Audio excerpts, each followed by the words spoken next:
Hey, what's up? It's Edward, and sometimes you don't get any videos from me for a long time, sometimes you get them every week. Well, life happens, but as much as I can, I try to release them more often. I welcome you to this channel one more time, especially if this is your first time here today. Today we have a very fascinating and interesting subject to talk about. It's called Good People Don't Read News. What does it mean, right? Good and bad people. So if we think about what is a good and a bad person, the first thing that perhaps would come to mind is something from the novels of the writers of the 20th century or the movies of the 21st century, that there are the good guys and they fight the bad guys. And bad guys are very, very, very, very bad, and good guys are very, very, very, very good, and they fight each other, and the good guys are good guys, so they beat the bad guys, right?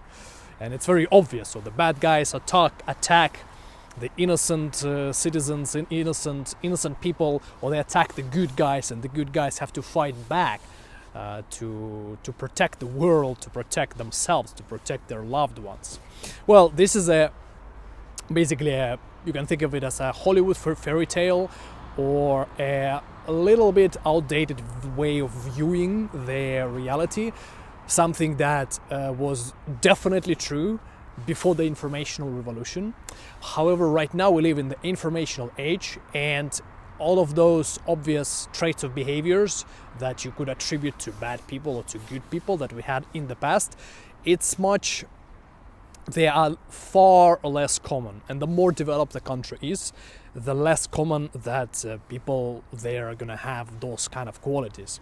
So the new trend that's been becoming more and more popular in the last 30 years is to think a lot, suppress whatever you get to feel tense, and then infect people with bad energies and with hateful eyes, or kind of just keeping to yourself, making money for yourself, and just buying stuff for yourself and kind of satisfying your ego. So this is the big trend, and there's various different contributors to ego, and we're gonna talk about ego in another video, dive deeper in it. But in general, you can use ego for your betterment and for the betterment of people around you, use it as your strength, or you can succumb to it and become its slave. Pretty much you can do it with anything. We already talked about how people become slaves to phones in another video called Stay Away from Phone Addicts. So you can also use phone as a tool for yourself, which is gonna benefit you, or you can use it as you can become its slave, which will benefit, well, nobody, the creators of the phone and of whatever businesses have created the applications for the phones.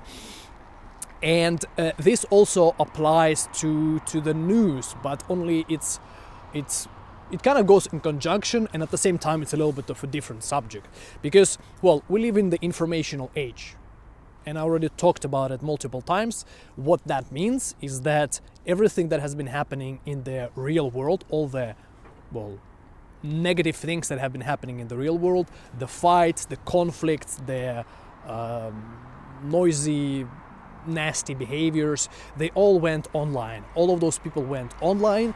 They were made suppressed, so they now suppress the way they feel, so they can't act the same way in public, in the real world, because, well, society is going to judge them, because that kind of behavior is less common, because they're gonna get punished by the law and other problems that are associated with that. Plus, people think a lot, and when you think a lot, it's much harder to act based on how you feel, because every time you want to act based on how you feel, you start thinking whether you should act that way or not. It's kind of funny, but at the same time, well, some people actually struggle with that. Quite a lot of people, to be honest, nowadays.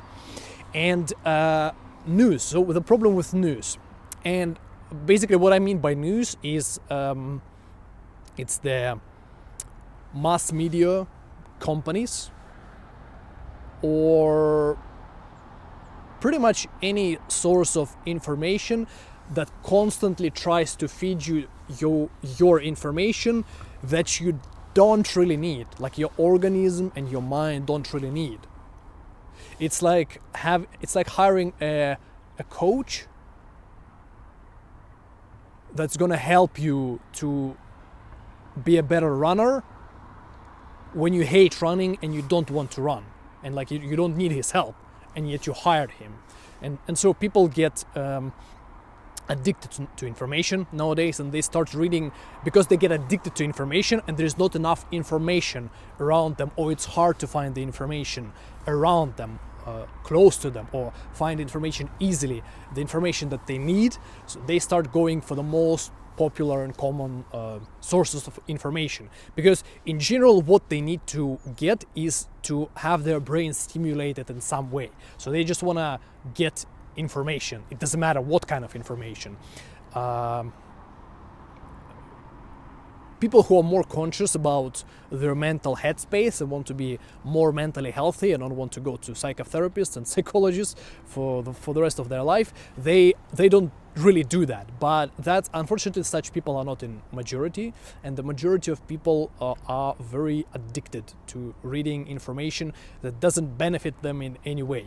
So it's basically, it's like a full-time job for people. So they go work with their brains at their work, or even maybe they don't work, or maybe they don't work with their brain, but basically they do something, and then after they are done doing that, let's just take the example that they use brain at work, they use their brain for something else that doesn't benefit them in any way. It doesn't affect their life in any way, but that still makes them more tired, makes them use their brain even more. And the problem with that is, there's, as I said, there's different types of information that you can acquire, and good information, like good and suitable information, like good anything, is scarce, and it's very hard to come across. As there's a saying, you can't have too much of a good thing. So people go for that, the common information that is easy to access. And the problem with it is that, first of all, it's being created by a business whose sole purpose is to keep your attention there, so that you keep generating money for them. Secondly, when you go to whoever writes those articles that people are consuming, those are not the most brightest people that you truly want to listen, and they don't actually put their heart to that they just they spend the whole day like praying to God, or meditating, or just hugging trees, or playing with dogs, and then just put all of their love into that piece and pile of information that they write and then that people consume. They don't do that. They simply come to work to get money and then go back home. Like, you have to realize that people who create the news, these are not the happy people, and they don't do it for you. They don't care about you. They work for somebody who gives them money, somebody whose job is to make more money. So they motivate the people who write news in a way that would generate more money, that would keep you addicted. And the easiest way to make people addicted is to stir up the emotion, whether it's a positive and negative, or negative. But it's very hard to stir up the positive emotions, or to stir up mostly positive emotions, because we live in a very complicated world. Again, informational age.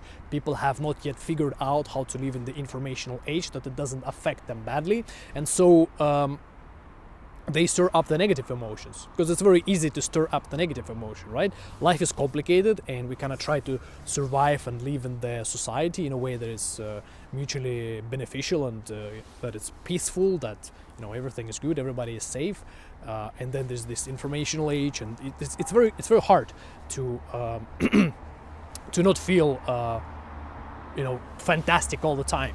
And so they take, the people who write those news, they take all of the pains that they have within, which, by the way, makes the ego problems more serious. They take all of that and they channel all of it to the piece of news. It's basically if you've ever watched some fantasy movie or played a fantasy video game or read a fantasy book, it's like putting a curse, like writing something like a letter and then putting a curse to it, putting it in the envelope and sending it to someone. Then a person reads it and they're cursed, and then they have the bad luck and all those all those negative effects of the curse. And the problem is that when you consume the piece of information, the piece of news that has been cursed, it inadvertently makes you a bad person, because first of all you feed off the negative energy. Secondly, you start thinking a lot, and you're thinking about stuff that doesn't actually matter to you, which puts your subconscious mind into stress, which puts your body into stress. It doesn't understand what is happening. Why is my owner reading that? I don't understand how it applies to his or her life. And then you start feeling, and of course you cannot express the way you feel with aggression, like people have been doing in the past. Like they were using aggression to get rid of the negative feelings, get rid of tension. So that you feel tense, you express your aggression, and then you don't feel tense. You can still do it in the certain martial art clubs or boxing clubs or gym. Or some people do the yelling. They literally go somewhere to the forest and just yell. Like, it looks a bit crazy from the third party, but it can help to some people. And you can't do that right now. So you cannot very easily express your get rid of your tension through expressing your aggression, showing the way you feel, because it's kind of discouraged in the Western countries. And what you are left with is that your subconscious mind is puzzled. What's the point of this information that you have read? Or you're like a person is constantly reading, and then that person cannot express it in any way, so it goes into the body, and that person starts to have psychosomatic problems. They think a lot, they're in pain. Because they're in pain, they think even more. Nobody likes to be around people who thinks a lot. So it creates a negative energy around them. Their holobiome, well, not a holobiome, that's a term related to germs, but basically their energy around them becomes negative. Nobody wants to spend time with them, and when they do something, like all the little things can stir them up in such a way that they will just start acting nasty. And the problem is that because they suppress themselves, there's a high chance they're not gonna acting nasty in the way that they're gonna say something nasty, so that those two people can resolve a problem. Because when you say something, at least another person can understand, that's what's the problem, so let's resolve it. But if they suppress themselves when they start to feel nasty, and they don't say that, but another person still feels how they feel badly. You can see it in their eyes, in their behavior, so they can do stuff like, or this kind of weird facial and body expressions and movements and gestures.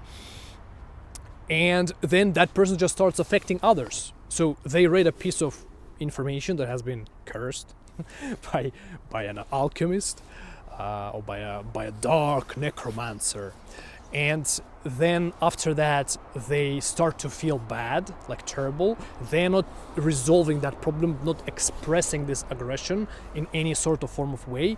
And then they start infecting other people. And you can even feel when those people come to you, even if you sit with your eyes closed, if you have a good awareness, you sit in let's say in a public transport, you can feel that somebody sits next to you, and it's just this nasty kind of energy that you don't want to be around. And especially when you have your eyes closed, you can feel it even more. You can see it with your eyes.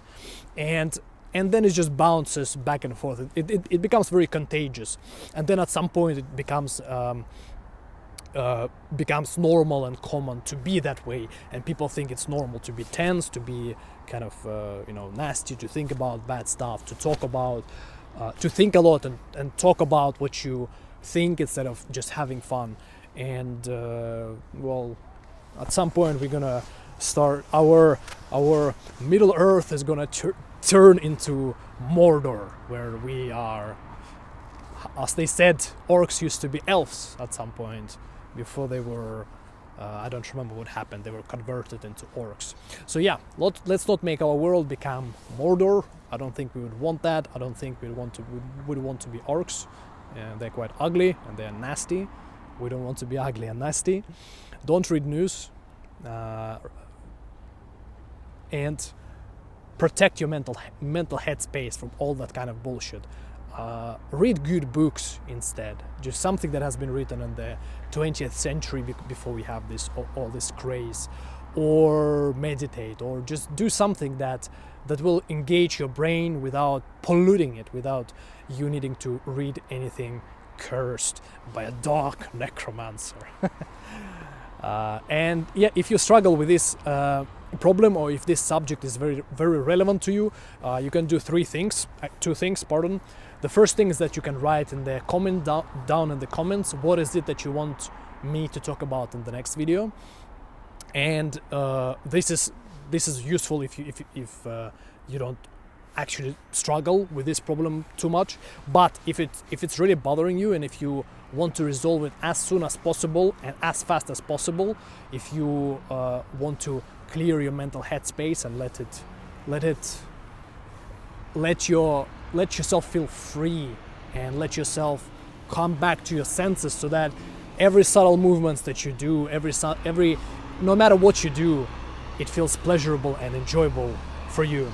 If you want that, if you want smile just to appear on your face, just by itself, without you having to fake smile, then you can book a free consulting call. The link is down in the description. There we're gonna talk with you about your personal situation, and we're gonna see how we can help with your particular problem. And this has been Edward. I'll see you in the next video. That was a bit too early. Ciao.